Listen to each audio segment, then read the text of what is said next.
Yeah, Panama, red light district. My A country where I live. I've been living in Denmark, Austria, Czech Republic, Spain, Philippines, Sri Lanka, Cyprus, USA, Canada. I finish in Central America. It's my 42nd birthday today. I'm celebrating alone in this hotel. I think tomorrow I have no money to pay it. I don't know, I will see if I receive some money. Every morning I'm going downstairs and I'm paying this 45. They look at me, who is this guy living in hotel? Yeah, I tell you who I am. I'm one of these personalities about who nobody's give a fuck, you see? But I'm not this schmuck who is lying on the bed every day like a schmuck. Yeah, I'm lying on the bed. When I'm lying on the bed, I'm thinking. I never been bored single second of my fucking life. I'm thinking. My stupid mother called me the other day. What you doing always, whole days, if you have no work? I tell her, I think. You see? They find out in this study that intelligent people, they look like lazy, and they really are. Because they look like, like a Charles Baudelaire says. The poet is most busy and working in moment when he looks like he's doing nothing. You see? Actually, he's saying in the original quote, he's using the word flâneur. Flâneur in French means the guy who is slackering and hanging around the cafes in Paris and doing nothing, Look like doing nothing. But he's sucking up the inspiration. He's observing. This guy is working based on his synthetical, even though he has an analytical, rational intelligence, which is analyzing some points from the whole sum informations getting to the point. He's rather using emotional, intuitive, synthetical intelligence, where he sees couple of points, and out of couple of points, he smell up. He's composing the whole sum picture from couple of points, indices. I've been walking downtown of Toronto 2 years ago, and the brakes of people's cars were squealing, and there was a panic. Then I look at the internet. I saw that some fucking mountain exploded somewhere. Some fucking lava mountain in Italy. And then I saw some status of some stupid politician. From these 3 points, I knew something is coming.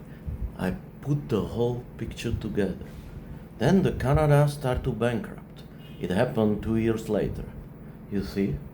That's called intuitive intelligence. You see, this society is built for analytically thinking people, or rather for people who never think. You see? For people who thinking synthetically. For fucking emotional people who use emotional intelligence, who connect themselves into the reservoir, all archetypes from grand-grandfather of your grand-grandfather. You can go back, I can trace it back. I can trace my father, my grandfather, I can trace them back, my mother. They're going back to the oldest Australopithecus in fucking Africa. I see all fucking line. You see, I see it all. Yeah, some people call me crazy. Let me ask you something. You think Nikola Tesla was crazy? Of course. Ludwig van Beethoven? Of course. When I'm looking from the window in this sad day of my 42 birthdays, I'm thinking the whole people around this world like me who rather stay home or in some fucking filthy hotels or houses where they're about to evict them, rather than to stupidify themselves with the stupidity outside. You see? And about people like Lautrec, he was a fucking genius. About this guy whose name I already forgot, who invented telegraph a couple of years before Edison, and he drank himself in age of 33, I think, in Chat Noir. He was drinking 35 absinthe per day. In age of 13, he was having lessons of Sanskrit in Sorbonne in age of 13. I'm thinking of Nietzsche, who made his professor of linguistics in the age of 21st. His brain was eaten by syphilis in Italy. You know, I'm thinking of these people like Gauguin.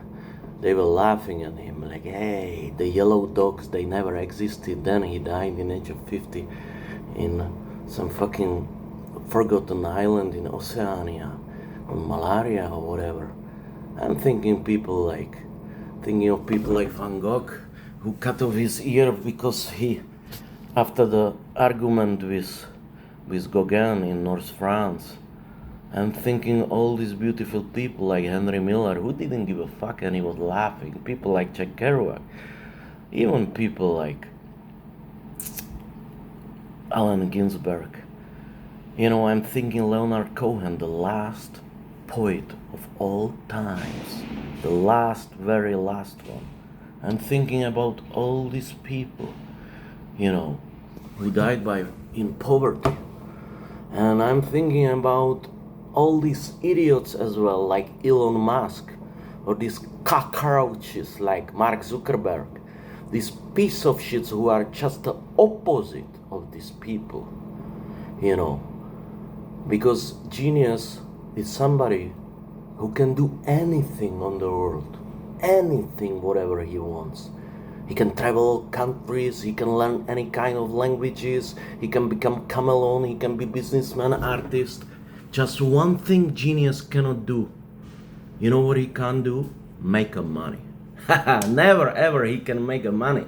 He's not capable. He need a team of people. He need a good environment. You see? But how you can get the environment in this dystopical fucking world? You know, that nobody recognize you. This message is for all geniuses and exceptional talented personalities who are buried somewhere in these hotels, motels, flats, whose fucking family didn't understand them and never will understand them, never supported them. The fucking society who is throwing them, you know, away, putting them in mental institutions, you know, letting them dying on the streets like homelesses, abusing drugs. This video is for all these exceptional people who never been discovered. For writers who has written the best book of the world, the most beautiful book, but they got this manuscript somewhere in Colombia, in Bogota. They are drunk, coke-headed, they about to jump out of the window, and the police will find these pages, you know, of this most beautiful novel in the world, compared to which fucking Tolstoy will be like a little fucking, I don't know, little fucking written joke, you see? And I'm thinking about these people, and I'm realizing it, we live in truly dystopical world. Because the richest people in Middle Age had around 3 billion, kings have around 3 billion dollars in the time converted. And there were, I don't know, 700 million people on the planet. Now it's 8 billion. And people in the mud, you know, people like Shakespeare, he was blessed to be discovered. But the other people who were not so lucky, they were thinking in 800 years later, it's impossible that such a rich people would not share with talented people the money. And yet, we 800 years later, and we have these kings like Elon Musk, these narcissistic cockroaches like a Zuckerberg, like a Warren Buffett, these dinosauruses sitting on their fucking money like 800 years ago and letting waste the best human capital ever, We going backwards. We live in dystopical world.